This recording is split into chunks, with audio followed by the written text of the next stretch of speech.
de revitaliser le centre-ville?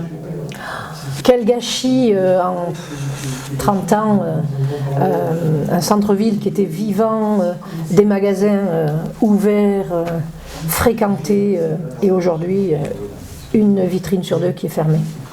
C'est désastreux. Alors revitaliser le centre-ville, oui, c'est un objectif majeur. On ne pourra revitaliser le centre-ville que si l'habitat est revu. Un centre-ville est vivant lorsqu'il y a des gens qui y vivent dedans et lorsque les gens le fréquentent, ce centre-ville. Pour y vivre, il faut des habitats. Pour le fréquenter, il faut des beaux bâtiments que les gens viennent voir. Il faut des commerces que les clients viennent fréquenter. Et il faut des infrastructures pour que les gens puissent y venir. On peut commencer par l'habitat, qui est, on va dire, insalubre pour une majorité de bâtiments dans le centre-ville. Il existe des mesures adéquates pour aider les propriétaires, les accompagner, les encourager à revoir leurs bâtiments, à proposer de l'habitat à l'intérieur. Et tout cela, ça ne peut se faire qu'en relation avec la mairie. Et la mairie doit être moteur, doit avoir une dynamique auprès des propriétaires pour avancer dans ce sens. Et les commerces?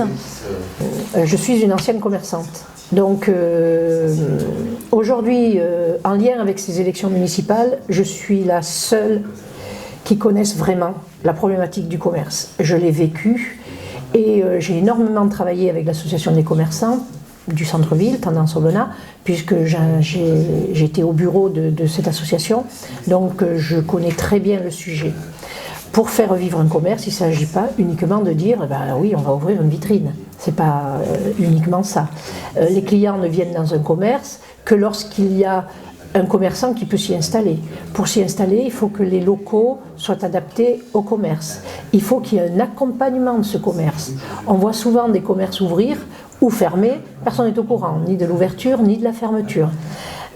Donc le rôle de la municipalité est vraiment de fédérer cette énergie pour que les commerçants travaillent avec les pouvoirs publics et organisent. Le commerce peut être organisé sur la ville. Ça, c'est une première chose. La deuxième chose, c'est de travailler avec les propriétaires pour veiller à l'encadrement des loyers et aider les propriétaires à trouver des solutions pour qu'ils puissent justement trouver des locataires commerçants qui vont faire vivre les locaux. Pour que les clients puissent venir, il faut qu'ils aient des infrastructures à la hauteur. Par exemple, une qualité de passage des bus qui soit exceptionnelle, une qualité de parking qui soit exceptionnelle et une qualité, par exemple, pour ceux qui veulent venir en vélo, de garage à vélo, qu'ils n'ont pas aujourd'hui. Et pour lever les freins à la venue des clients, il faut accompagner tout ce domaine-là, à la fois le commerçant et à la fois les infrastructures qui sont autour.